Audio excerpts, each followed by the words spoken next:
Halo semua, masih terkait dengan network layer data plane. Di video ini akan kita lanjutkan dengan melihat apa yang ada di dalam sebuah router. Kita lihat nanti input ports, switching, output ports, kemudian buffer management dan scheduling.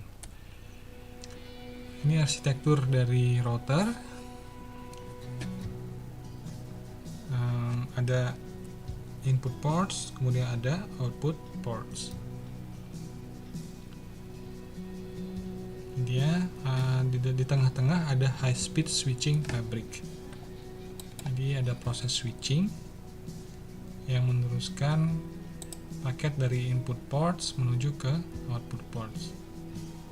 Ini ada high speed switching fabrics. Nah, di sini juga terjadi routing proses di dalam kotak ini routernya. Di sini proses routingnya. Ya, di mana di sini ada routing processor. Lanjutkan.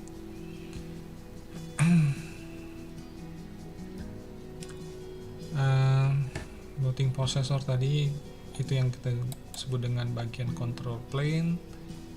Kemudian di bagian bawahnya forwarding merupakan bagian dari data plane. Nah, routing management control plane ini beroperasi pada millisecond time frame. Nah, kemudian forwarding itu bisa sampai nanosecond, jadi sangat cepat dibandingkan dengan proses routing di control plane.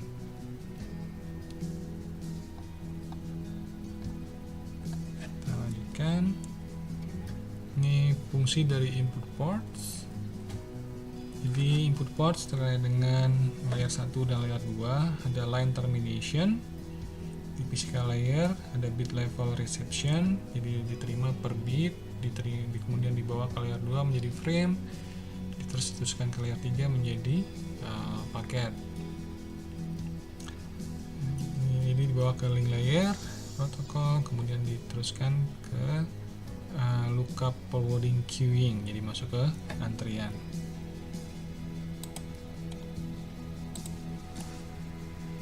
Nah, sini kemudian menggunakan header field values, nilai-nilai yang ada di header dari paket. Kemudian dia melakukan lookup, melihat forwarding table. Lihat ke forwarding table, sini lookup forwarding. Kemudian lihat di forwarding table kemana dia harus teruskan, port mana yang menjadi outputnya. Jadi ini match plus action. Setelah match kemudian diteruskan. Gitu. Nah, goalnya adalah complete input port processing at line speed. Tujuannya adalah menyelesaikan atau meneruskan input port dengan pada kecepatan sesuai dengan kecepatan lainnya. Ya, kemudian input port queuing seperti yang ada di sini, masuk ke antrian jika datagram yang datang lebih cepat dibandingkan dengan kemampuan untuk melakukan forwarding. Jadi bisa jadi antrian ya, kalau datangnya lebih baik kecepat ya, kedatangan dari paket lebih cepat dibandingkan dengan kemampuan untuk meneruskan ke switching fabric. Kemudian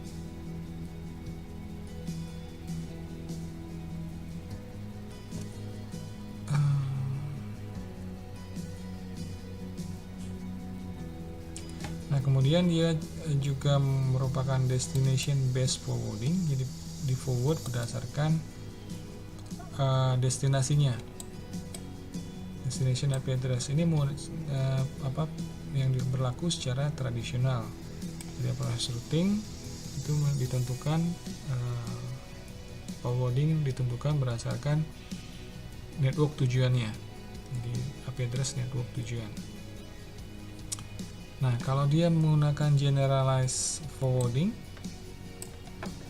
Jadi melakukan forward berdasarkan header, nilai-nilai dari headernya. Nah, ini tidak harus di header di layer yang network, tapi mungkin nanti kita akan lihat juga bahwa ini berlaku juga di header dari layer-layer di bawahnya atau di atasnya. Jadi ada destination based forwarding, teruskan berdasarkan destination IP address, kemudian generalized forwarding berdasarkan nilai dari header. Nah, kita lihat sekarang yang pertama destination based forwarding. Ini diteruskan berdasarkan destination address. Di dalam forwarding table itu terdapat sejumlah destination address. Jadi ini network addressnya. Contohnya di sini ada 1100.100.000 terus 00.101.111 terus dan seterusnya. Ini melalui 11 sekian dan seterusnya. Nah, ini network ini diteruskan ke port 0 atau interface 0. Kemudian 11 ini dan seterusnya ini melalui ini node-nya, node kalau menuju jaringan ini maka diteruskan ke node yang ini. Ini next hop-nya atau next node-nya. Ya, ini juga via ini next node atau next hop-nya. Nah, kemudian ini link interface-nya melewati interface output-nya. Ini juga interface output 1. Kalau dia menuju network ini dikirimkan ke interface port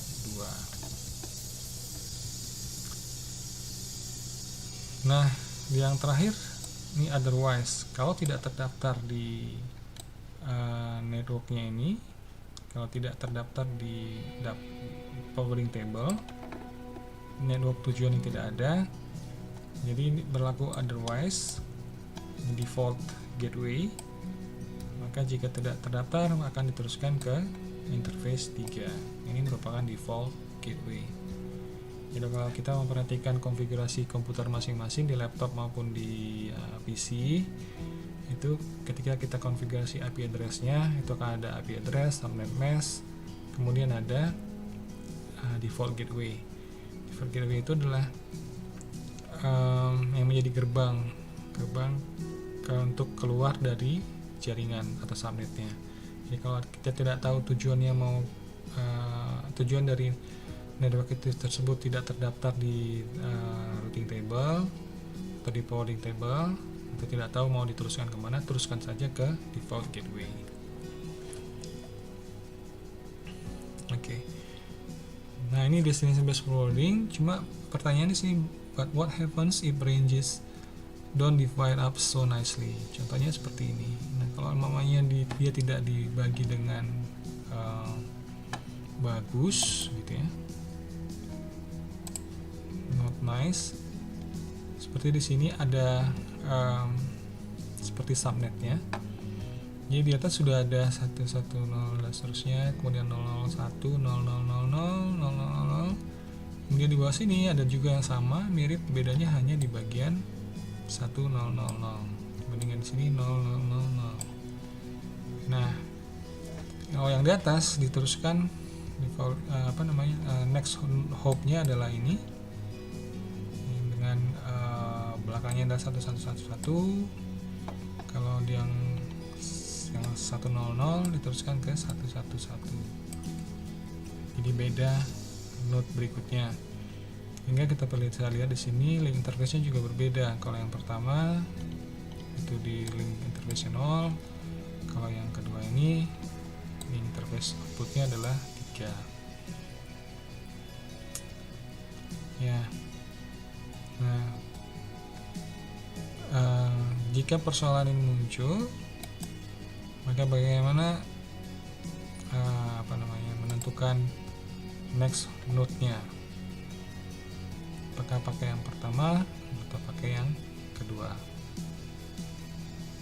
Nah, ini kita berlaku longest prefix matching.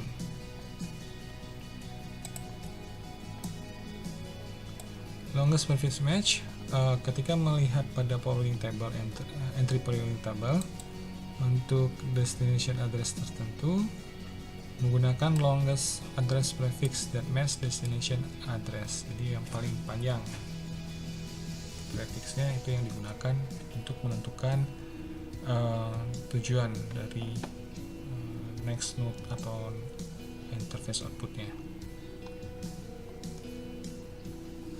Nah, ini contoh kita lihat di sini ada 2 atau 3 entry ya, bisa lewat interface 0, interface 1, 2 ataupun otherwise defaultnya 3. Nah, ini ada contoh menggunakan tabel forwarding ini, kemanakah dia akan dikirimkan, which interface ya. Kita lihat yang pertama. Kalau ini tujuannya adalah 11001000 sama dengan ini yang pertama. Kemudian 001011 sama dengan yang pertama juga. Bahkan sama juga dengan yang kedua dan ketiga. Ya, sama ya, dengan 3. Kemudian yang byte ketiga. Kita lihat sini 0010 kemudian di belakangnya 110 dan di sini adalah wildcards, ignore, bisa berapa saja gitu. Nah, kemudian di sini juga wildcard bisa berapa saja. Nah, dengan demikian dia match dengan yang pertama ini, maka dia akan dikirimkan ke interface 0.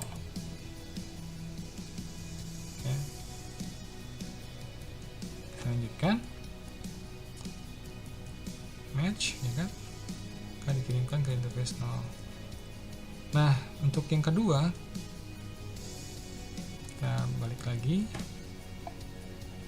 untuk yang pertanyaan kedua, sampel kedua, kita lihat di sini sama. Nah, byte ketiga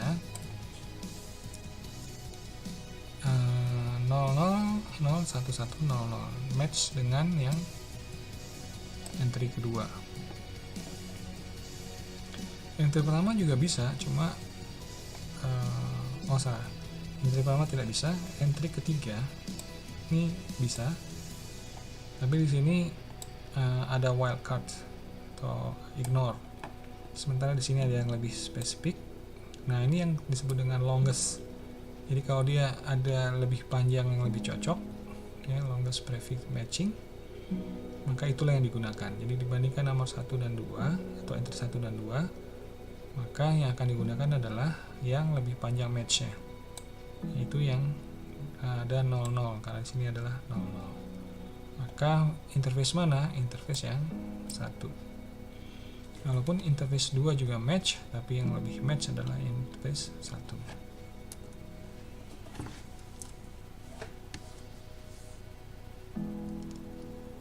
Oke. Nah,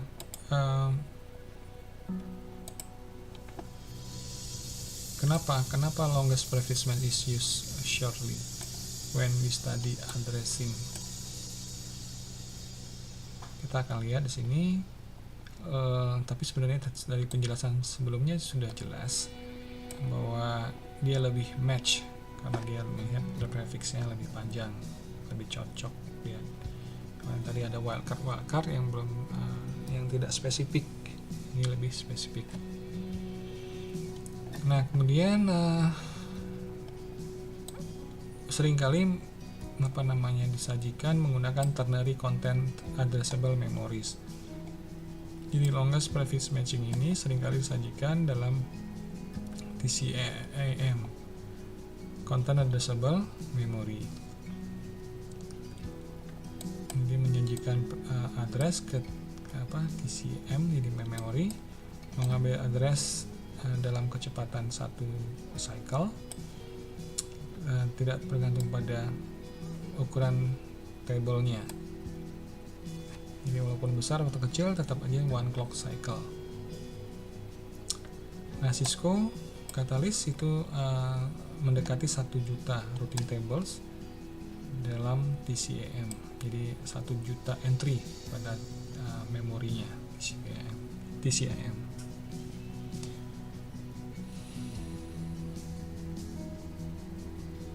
Jadi karena itulah dia menggunakan namanya private matching, karena prosesnya bisa sangat cepat kalau nanti adanya di memori. Kemudian kita lihat switching fabrics di sini.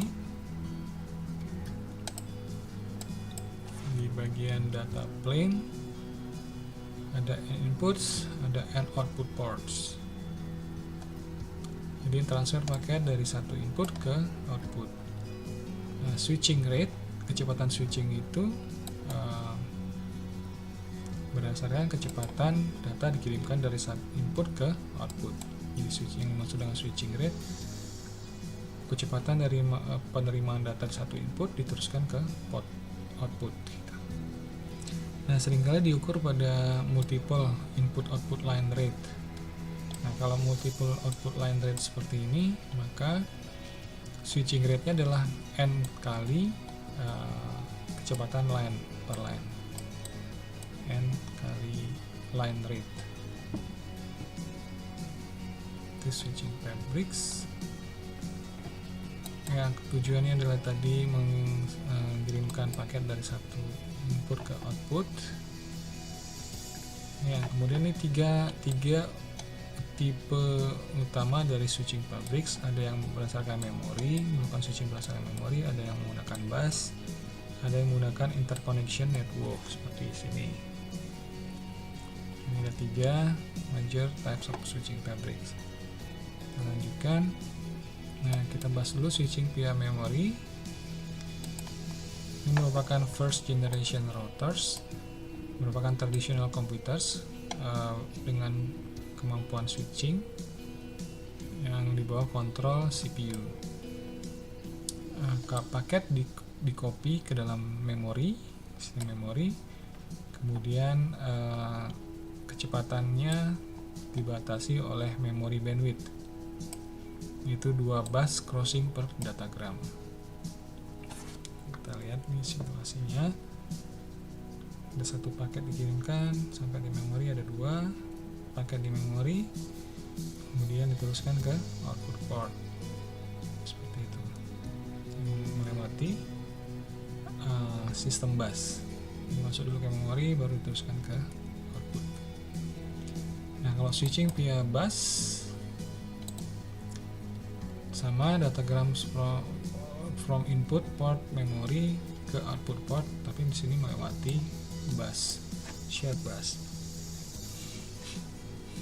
Kemudian bus contention, perebutan penggunaan bus ini. Jadi switching, kecepatan switching dibatasi oleh bandwidth dari bus. Ini bandwidth, ada bandwidthnya bus ini. Nah, kecepatan switching bergantung pada bandwidth dari bus ini. Nah, kalau pada Cisco 5600, bandwidthnya 32 gigabit per second bus. Sangat cocok untuk akses routers. Jadi di Cisco itu ada 3 jenis router berdasarkan layer dari topologinya. Jadi ada access routers, ada distribution routers, dan ada core routers. Nah, ini cocok di access routers, seperti yang dekat dengan host atau workstation yang lebih dekat ke user. Ya, kita lanjutkan. Kemudian switching via interconnection network. Ini ada semacam node di sini yang menghubungkan antar satu input ke satu output. Seperti ini 3x3 crossbar. Di sini ada titik-titik yang menjadi koneksi antara input dan output. Crossbar closed networks other interconnection nets initially developed to connect processor in multiprocessor. Jadi pada intinya menghubungkan prosesor dalam beberapa multiprosesor. Ini contohnya yang terjadi sebenarnya di dalamnya. Jadi ada beberapa switch proses atau prosesor di sini. Smaller switches, size switch, jadi berdasarkan berapa switch gitu ya. Ada 8x8 multi-stage switch yang mungkin terjadi kalau dia menggunakan multi-stage switch. N kali N switch from multi-stage of smaller switches. Kemudian dia mengeksploitasi parallelism. Jadi interconnection itu mengeksploitasi parallelism. Fragment datagram, jadi datagram dipecah-pecah di fragment menjadi fixed length cell yang fix pada ketika masuk, dan kemudian nanti ketika dia dikeluar sampai di titik keluar disambung kembali, di reassemble. Fragmentnya disatukan kembali. Nah, ini contoh. Ada satu paket datang, kemudian dipecah-pecah, lewati beberapa switch, jadi akhirnya disatukan kembali. Ini memanfaatkan parallelism. Oke, kita lanjutkan. Masih interconnection network, scaling menggunakan multiple switching plans in parallel, dan ini bisa dilakukan meningkatkan kemampuannya dengan melakukan multi switching plans. Ini kita lihat di sini ada 8 plane, sehingga bisa mempercepat dan men-scale up, meningkatkan scalability-nya dengan melakukan parallelism seperti ini. Nah, untuk Cisco CRS router basic unit 8 switching plans.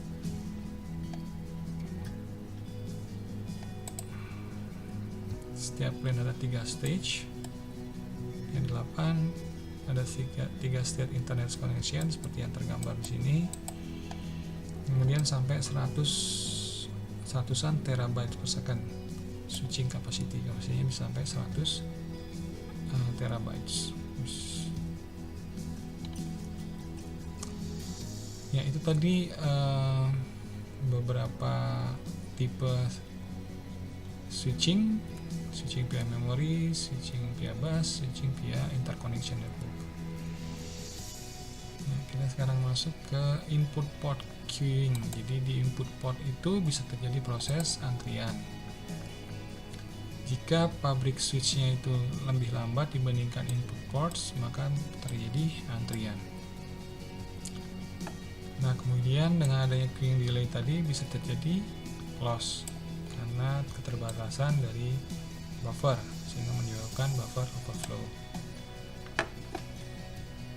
Kita lihat contohnya di sini, output port connection only one red. Jadi kalau mamanya ada 2 paket menuju ke red, dua paket di 2 input interface kan menuju 1 output.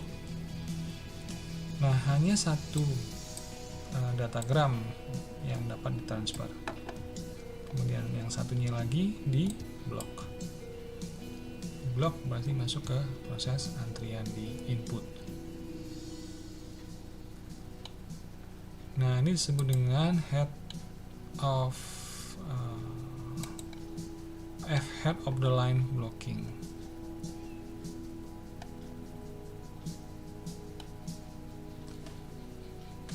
Antrian datagram di depan at front of queue mencegah others in queue from moving forward. Jadi terjadi proses blocking karena adanya proses antrian.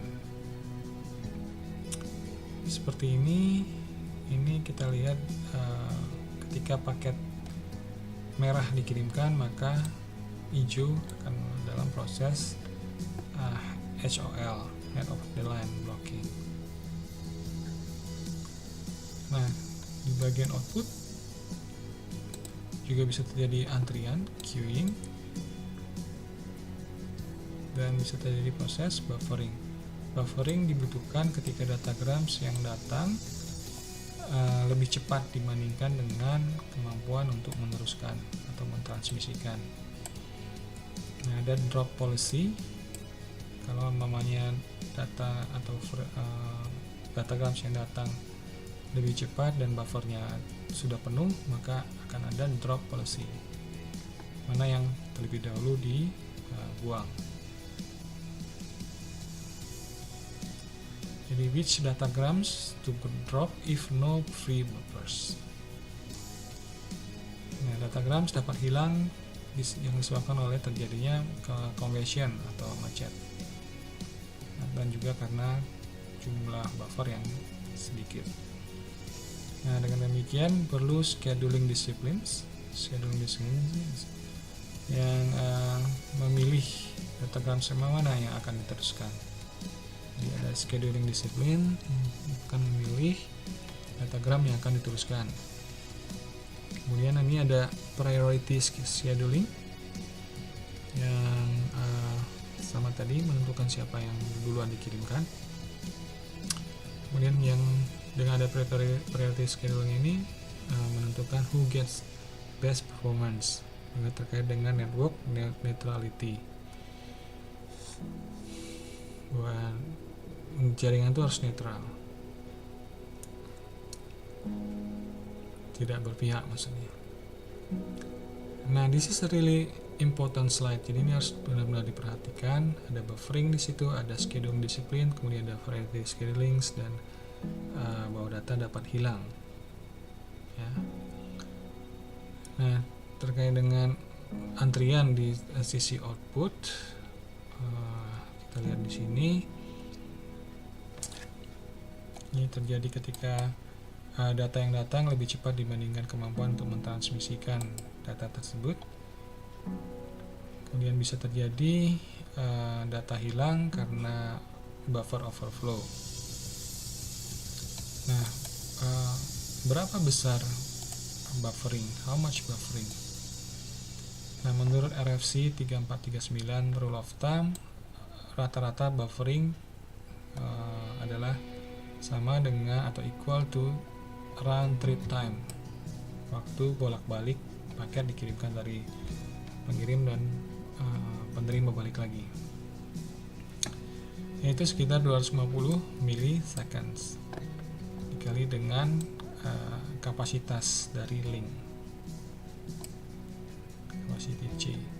Nah, jika C-nya sama dengan 10 gigabit per second link, maka ukuran buffer adalah 2,5 gigabit buffer.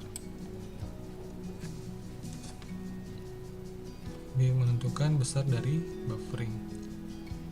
Nah, kemudian rekomendasi yang terbaru dengan N flows, N aliran, buffering sama dengan RTT kali C dibagi dengan akar N.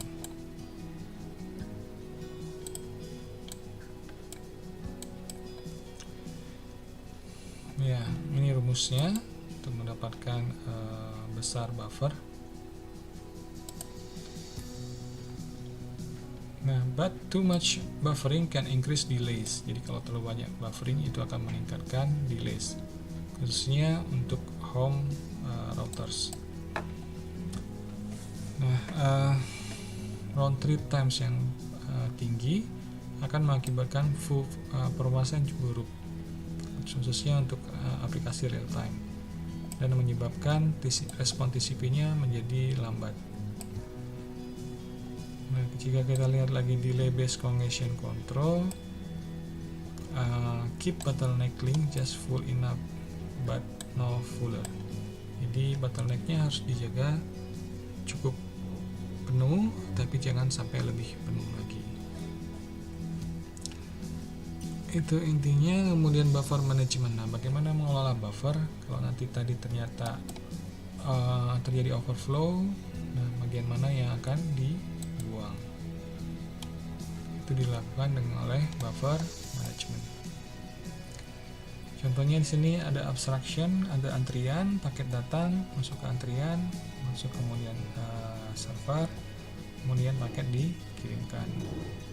Nah, buffer management itu akan membuang paket, tapi which packet to add atau to drop when buffers are full. Mana yang akan ditambahkan, mana yang akan di drop ketika buffernya full. Bisa jadi adalah tail drop, jadi arriving paket atau paket yang datang belakangan itu akan dibuang, atau berdasarkan prioritas. Jadi ditentukan jenis-jenis paketnya mana yang mempunyai prioritas yang lebih tinggi. Jadi kalau lebih tinggi berarti dia tetap dipertahankan. Kalau dia prioritasnya rendah maka dia akan dibuang lebih dahulu. Kemudian buffer management juga melakukan marking. Kalau tadi di atas dropping, marking. Paket mana yang akan ditandai untuk sinyal congestion. Sinyal congestion ini adalah explicit code notification. Jadi untuk mengirimkan sinyal bahwa telah terjadi congestion gitu. Kemudian juga ada yang disebut dengan RED, saya lupa panjangannya apa, silahkan dilihat di buku. Nah, kemudian paket scheduling atau scheduling first come first serve. Jadi paket scheduling menentukan paket mana yang akan dikirimkan ke next link. Ini bisa berdasarkan algoritma first come first serve, atau bisa juga berdasarkan prioritas, atau bisa juga berdasarkan round robin, atau bisa juga berdasarkan weighted fair queuing. Ini antrian lagi, ini abstractionnya ada antrian ya. Paket diteruskan. Nah, kalau dia menggunakan first come first serve, paket dikirimkan berdasarkan urutan kedatangan yang disebut dengan first in first out. Jadi yang datang duluan dia akan dilayani lebih dahulu, seperti itu. Kemudian yang berdasarkan prioritas scheduling,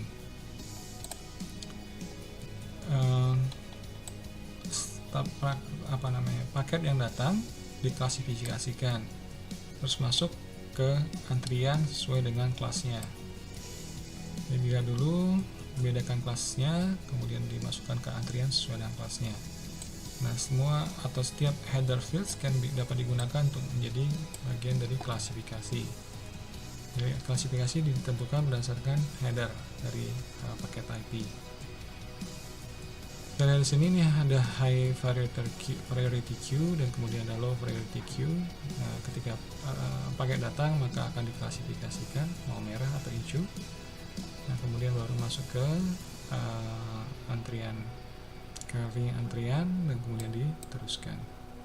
Jadi yang mendapatkan prioritas yang tinggi akan dikirimkan terlebih dahulu. Jadi mengirimkan paket, send packets from highest priority queue that has buffered packets.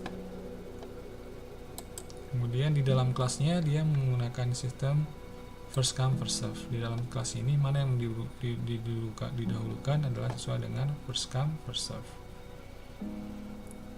Contohnya seperti ini, ada arrivals 1 merah, ada 2, dan paket kedua hijau, paket ketiga merah.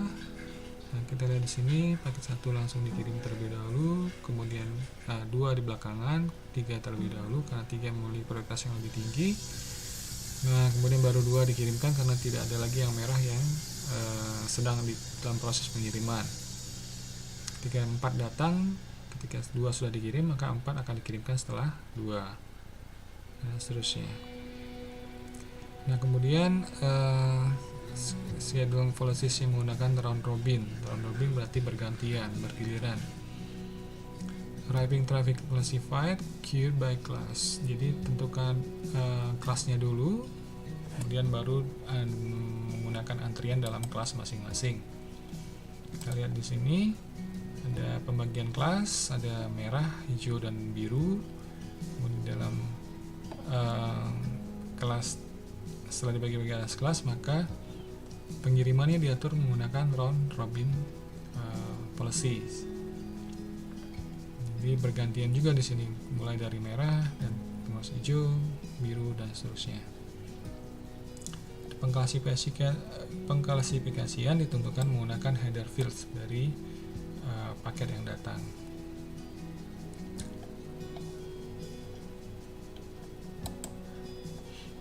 Jadi server secara cyclically berputar, berulang kali melakukan scan terhadap antrian yang ada di masing-masing kelas, di scan masing-masing kelas. Kemudian ketika ada, maka dia akan dikirimkan terus satu, kemudian dilihat lagi ke kelas kedua, kelas ketiga, terus bergantian. Kemudian cara yang terakhir adalah menggunakan weighted via queuing. Jadi ada pengaturan weight itu berat ya. Jadi dia generalize dari round robin, mirip dengan round robin seperti ini. Nah, cuma masing-masing sekarang punya weight-nya. Weight 1, weight 2, weight 3. Jadi tergantung dari weight-nya. Kalau weight-nya lebih besar, maka dia akan mendapatkan jatah pengiriman yang lebih besar. Makanya di sini dia langsung kirim 3, kemudian W2 nih bisa 2 dan W3 menjadi 1. Setiap kali giliran datang W1 yang merah dapat 3 pengiriman, yang hijau dapat 2 pengiriman, dan biru dapat 1 pengiriman. Seperti itu kira-kira. Nah, minimum bandwidth garanti itu per traffic atau per traffic class ini. Itu pengaturan atau minimum bandwidth yang dijamin adalah per traffic class. Oke. Nah, sekarang kita lihat neutrality. Apakah ini masuk dengan network neutrality? Secara teknikal itu adalah terkait dengan bagaimana ISP melakukan sharing resource yang mereka miliki. Nah, itu harus dilakukan secara netral, jadi tidak berpihak ke satu pelanggan atau satu perusahaan seperti itu. Jadi dia menggunakan paket scheduling, buffer management untuk melakukan sharingnya. Nah, ini kalau dibandingkan dengan social economic principle, harus untuk sosial harus mendukung free speech, kemudian mengencourage innovation dan competition seperti itu. Kemudian enforce legal rules dan policies, dia sesuai dengan aturan yang berlaku dan kebijakan yang berlaku. Kemudian different countries have different takes on network neutrality. Jadi berlaku berbeda di setiap negara. Jadi pada prinsipnya sama. Yang terkait dengan network neutrality, bahwa penyedia jaringan atau ISP dalam konteks ini harus berlaku netral. Ya. Ini di US FCC ada rules-nya. Terus aturannya adalah no blocking, tidak boleh diblok. Shall not block lawful content, application, services, or non-harmful devices. Ini ada kriterianya, tidak boleh diblok yang seperti ini. Kemudian no throttling, tidak boleh mengurangi atau internet traffic tidak boleh dikurangin berdasarkan internet content, application, or services, or use a non-harmful device. Tidak blocking, tidak dikurang-kurangi, kemudian tidak ada prioritas karena bayar. silent engage in paid prioritization. Nah, ISP atau Internet Service Provider itu apakah dia sebuah telecommunication perusahaan company atau dia merupakan layanan informasi? Ini pertanyaannya pada awalnya pada tahun 1996 Title 2 menyatakan bahwa Common Carrier Duties Telecommunication Services menggunakan reasonable rates, non-discrimination requires regulation. Title 1 applies to information services, no common carrier duties, not regulated, but grants FCC authorities. Jadi bisa information services, bisa juga telecommunication.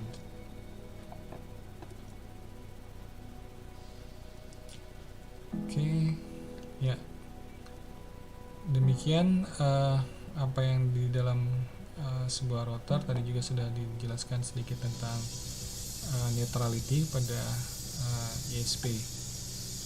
Kita pause dulu, akan kita lanjutkan kepada video ketiga. Setelah ini silakan beristirahat terlebih dahulu.